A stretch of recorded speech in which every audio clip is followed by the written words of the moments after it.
Supporting Podcast. I'm your host, Stephen Kinsler, and today I have the head coaches from Kids Strong in Texas.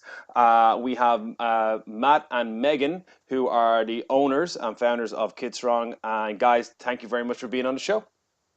Thanks for having us. Appreciate it. No worries. So, guys, we're at FSM. We're very passionate about kids. We started off with a small program. Our kids program is a small aspect of what we do with our adults program. Like so many other facilities out there, but you actually have a full-time kids program that you run full-time. So, how did you kind of start getting into kids strength and conditioning or kids fitness, and how did it even develop into running your own facility? So we started this for our daughter when she was 15 months. We both wanted to find something like Kids Strong, but obviously it didn't exist. What we wanted for her didn't exist, so we decided to create our own. I have 7 years in teaching physical education, and he has 10 years in entrepreneurship and tech startup. And fitness. So we started in 2015. Cool. We started as a pop-up class in the back of a CrossFit gym. Yeah. And it just kind of outgrew that fairly quickly. And it led to us moving to Frisco. Yeah, this is our first standalone. So we started in the back of a warehouse in Lexington, Kentucky. We started with 20 kids. Wow. And today we have 2 locations, one in Lexington, Kentucky, and one in Frisco, Texas, with about 500 members. Really? That's huge. Yes. Most training facilities wouldn't even have 500 adults, let alone 500 kids. That's amazing. Our goal for the locations is for them to support 350 per location plus another 150 to 200 offsite. Mm-hmm. So that's the model we're going for. Yeah. Yes. Offsite meaning like we go places and train. Like schools and different other facilities and stuff like that. Yeah, cool.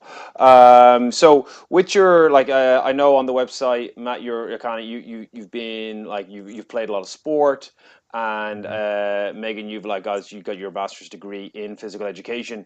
So you two came from a kind of obviously a very sporting background.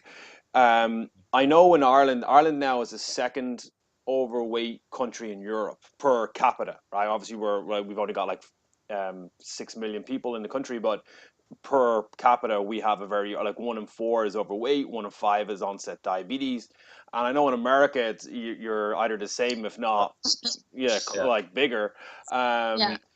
For parents, that I don't think it's a naivety. I think it's a lack of understanding and education. Like you like I said, you had a daughter, you wanted to develop something for your daughter, which is amazing. But a lot of people, and I'm sure you see it with the kids that come in, how do you find relating to the parents to get them kind of sold on that kids should move every day and screen time isn't the best thing for them, and and then being a part of their fitness? So, you get I'd have a parent that could be overweight, but they want their kid to be fit, but the parent doesn't want to be active. So, how have you come across that? What's your kind of take on that? Or is that too many questions? So we target parents that care about this stuff. I was gonna say, so a lot of our parents, they do want their kids in something, and they know they should, they are very supportive. Yeah. They just don't know what to do. Yeah. So we have die-hard They're really parents. Like your assistant coaches. Yeah. I mean, they just, I think that they do know their children need it. They just aren't given a lot of opportunities for these things. There's some stuff too, I think, that we do that helps self-select the type of people that we want to work with. Mm-hmm. So we're not tied to any sport.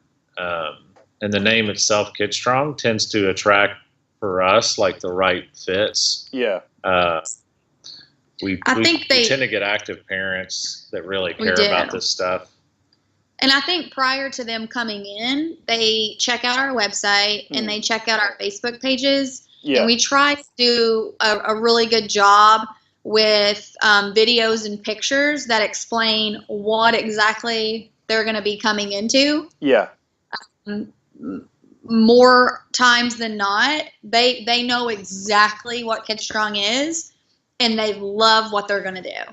Yeah. And do you find, like, because we in Ireland, I found that a lot of our kids originally, when we started our program, came from they didn't like a team sport, or they weren't excelling in a team sport. So, and in all fairness, in most sports, as you get older, the best players play. So Right. if you're uncoordinated and you need training on like how just basic movements, I think that's a huge aspect that is missed in team sports. Just like running, climbing, rolling, do some squats, lunges, tumbles. That doesn't get taught in most sports in Ireland, anyway. Yeah. Most team sports are not taught by professionals, and I don't know that they try to say that they are. Yeah.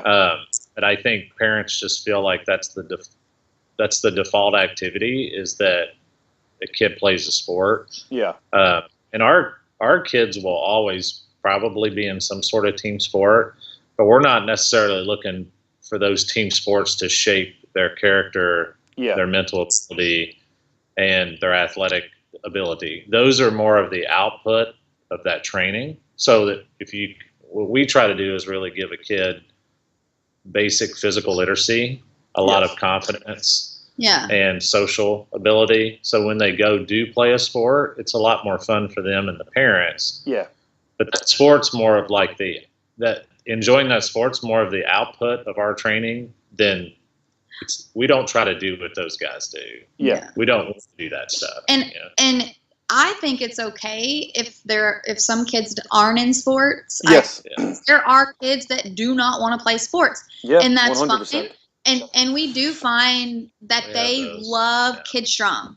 So Yeah. their parents will say they do not want to play sports. They tell me they don't, but they want to come to Kid Strong every day. And that was one of our goals. Yeah. Because if they're not going to get that social part or that confidence that they may receive from sports, Yes. then we want them to get that from us, and just love to move their body. I think some of it to talk to parents and kind of walk them through, like, what's the goal? So if you want your kid to be an Olympic gymnast, and it's either that or nothing, then they're obviously they probably need to be with an Olympic gymnast trainer. They need to go to a gymnastics program. They're going to be training several hours a day. But if the goal for the parent is they want them to be athletic, or they want them to learn how to work as a team, things like that, like, they don't have to do that. They don't have to do traditional sports to get that. Yeah. So we have to kind of work to do that sometimes. I find that a lot of people, they like the idea of, oh, my kid's going to be the best basketball star or football star, and it's the 1% that's really going to get there. And I don't believe that kids should be, unless it's like gymnastics would be kind of the exception, because you kind of retire in your late teens, early 20s. But for most sports, they don't need that pressure. Like I working currently with a basketball team with 12 girls who are 14, 11 have injuries because they play year round. And I'm like, it's and they can't squat, and they don't know how, they can't hold a plank, but yet they play every single day. And I'm like, but are they going to be professionals? No, they're Irish. They're not going to really go to the NBA or the women's NBA. Is it going to be a lifelong sport where you can get paid? More than likely not. But they're 14, and the what I get is this is normal. It's normal to be sore and have pains and injuries at 14, and that's actually not. And you've been putting kids into sports at such a young age. And I know, like, there's a show on Netflix, Trophy Kids, and from America and stuff like that.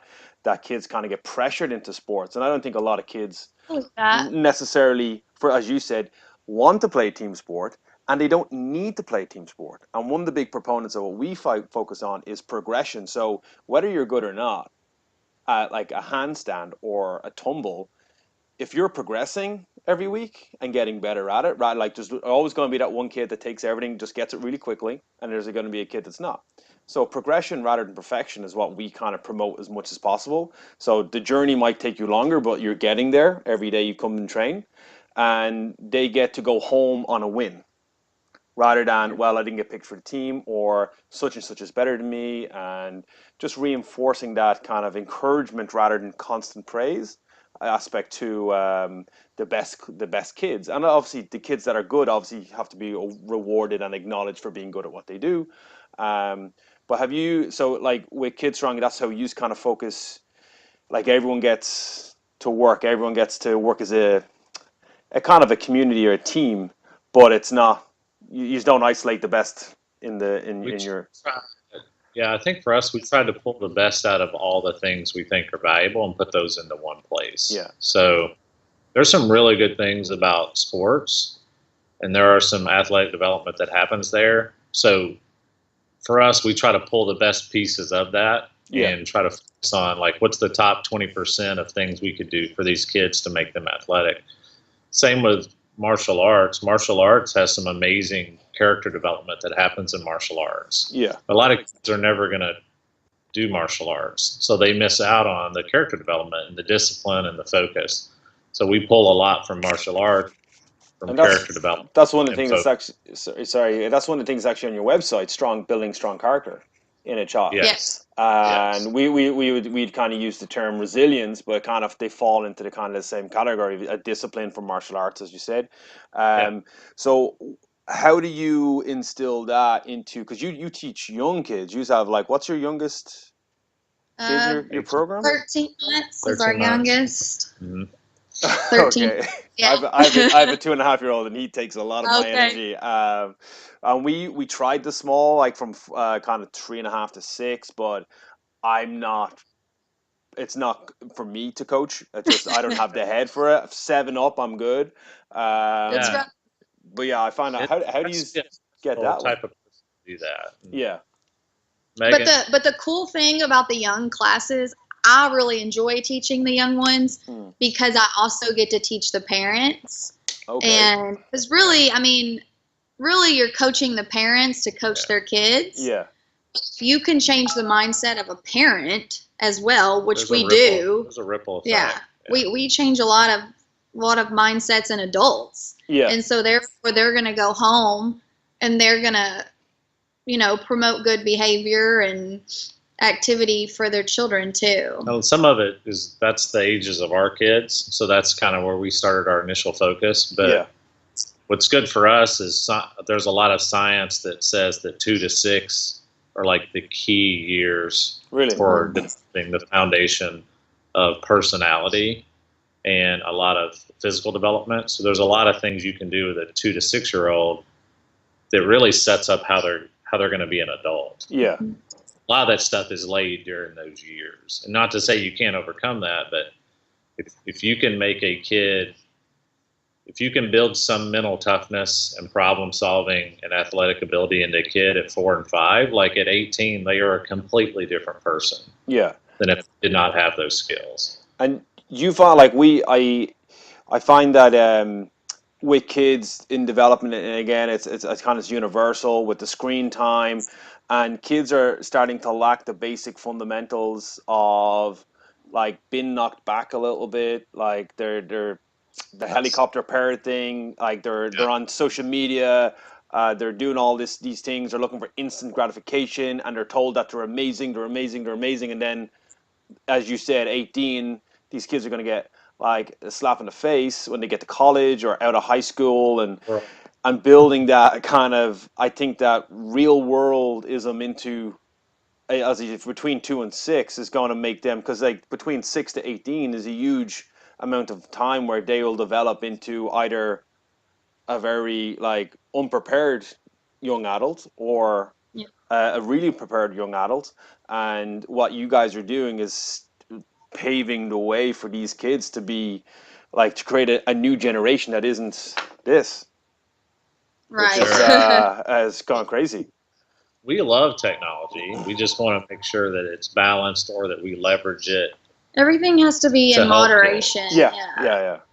And again, I think we attract parents that really care about this stuff, and we attract parents that don't want to be helicopter parents. We attract parents that want strong and independent kids. So we don't try to spend a lot of our time convincing the wrong type of parents that what they're doing is probably not in the best interest of their kid. We spend all of our time with parents that are looking for solutions. Yeah. I mean, we'll have parents that we have parents come for all different reasons, but sometimes they will say they're way too attached to me. Like, Yeah. I need them to be independent. So that's the first, I mean, They're get it. highly anxious. Yeah. When you have an anxious child, the parent, I mean, you're a parent. Yeah. My children are anxious or stressed out. Like, it stresses me out. Everyone's stressed. I'm like, we can't all be stressed out. But when my daughter can go into school and not even look back for me because she wants to be there, she knows I'm going to come back for her, it makes my life a lot less stressful. Yes. And everyone's happy. She's happy. I'm happy. And that's what we try to do here at Kids Strong. When parents do reach out to us that their kids are not independent at all, and then 3 months later, the kid doesn't need the mom anymore. Yeah. It's a big moment for them. That's huge. a huge It's a milestone. big moment for the parent, but it's a big moment for us too, because that's our goal. Yeah, being a parent is stressful, especially if you don't have the tools or you don't really know how to prepare your kid for the real world. So I think we take a lot of pride in taking those families and helping them with that. You're positively impacting a family, which is huge. Like, one of our mission statements is to impact as many people in a positive way as we grow our company. So if you're in positive about not just one person, you're impacting the family unit. That's a huge undertaking by you guys, and also it's very rewarding. Like, I know that, like, in September now, my son goes to preschool, and I'm gonna want him to want to hug me and not want to let go. my son will walk probably in there. I'll be upset. He won't be. He'll just see the games and go play. But it's gonna be more. I think it's gonna be more emotionally on me.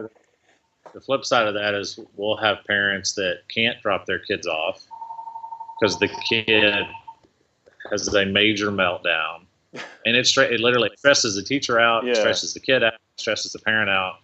And really, the best gift you can give them is for that child to be strong and independent. Yes. If that is strong and independent, then when you drop them off, you feel good about that, and they do too. They feel good about it. That's preparing them for the real world. So moving on to the next question that I have, and it's something that I'm very keen, because I have a very straight to the point answer for this one. But for you guys, for people that might want to be a kids fitness coach, or they may want to come work for you guys, seeing as your company's getting so big, what does it take, in your opinion, to be a good kids coach? Unicorns. Well, number one, you have to be really good with kids. Yeah. You have to genuinely love and want the best for a child. Yeah. And there's some things that go into that, but for us, you have to be obsessed with helping kids succeed. And if you have that, and there's some command presence you have to have. But for us, every class has to help the child, but it also has to be a great experience for the parents and the kids. Yeah. So if somebody wants to do that, and we always joke we only hire unicorns, and we get a lot of comments on the coaching, like how awesome the coaching is. Well, it's because like our process for hiring a coach is almost ludicrous. Yeah. Like, it's just, we have crazy standards, because when we hire somebody, we're literally hiring somebody that's going to help raise our own kids. Yeah. Because our kids are in the classes. So is this somebody we want our kids? Is this somebody that we want coaching our kid? Yeah. And we've just been able to attract amazing people. And like on our leadership team, and when we have pediatric OTs and PhDs in exercise physiology, and we're able to attract those kind of people because they believe in what we're doing. Yeah. So I think that would be the first step too. I agree with that. For me, when I say, because we find it very hard to find a kids coach, generally I train them up through the gym.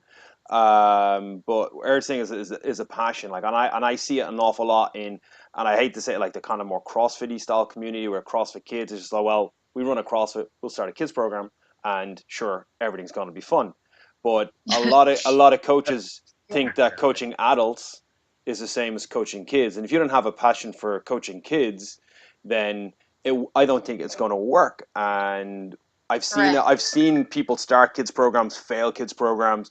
They start them up. Oh, we're starting this program, and then nothing happens. And I get a lot of emails from other coaches in the country going, "Hey, Steve, I'm thinking about opening a kids program. Do you know a coach that would run it for me?" I'm like, if you're not willing to run it, don't open it. Focus on your adults. Don't go down that road. Thousands of emails. Yeah. Yeah. So a really important thing for us was to do something completely different than had ever been done before. Yeah. So we basically started from the ground up and said, if we were building this from scratch and we could do whatever we wanted, how would we develop the program both for parents and kids?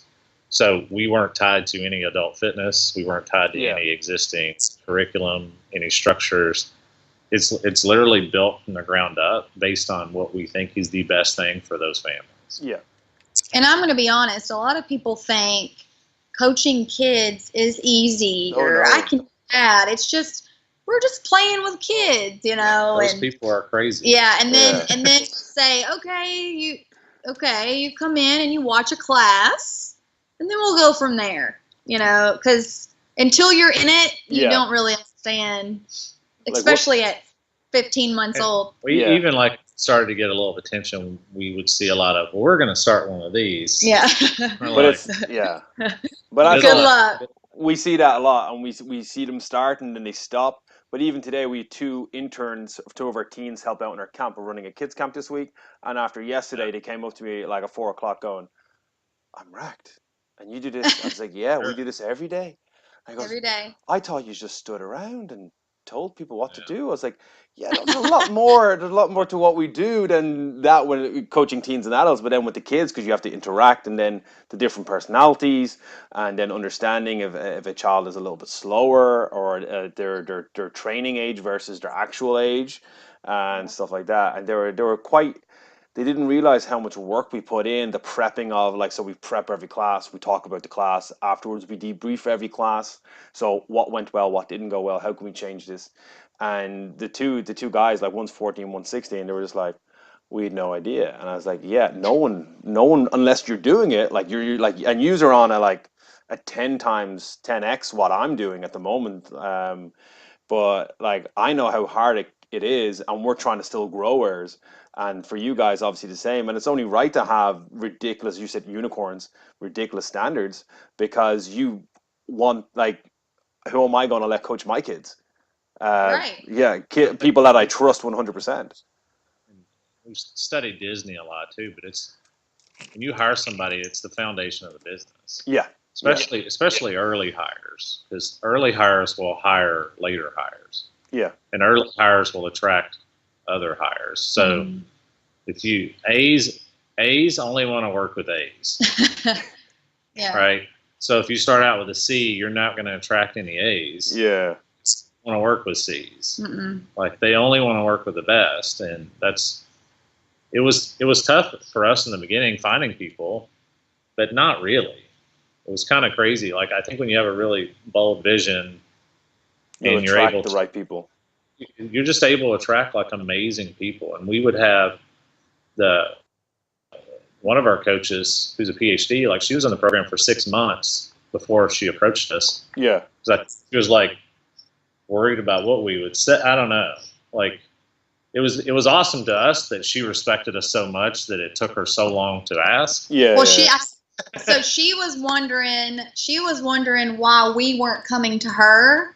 Because she was a pediatric OT. Yeah. She's like, why aren't you coming to me, you know?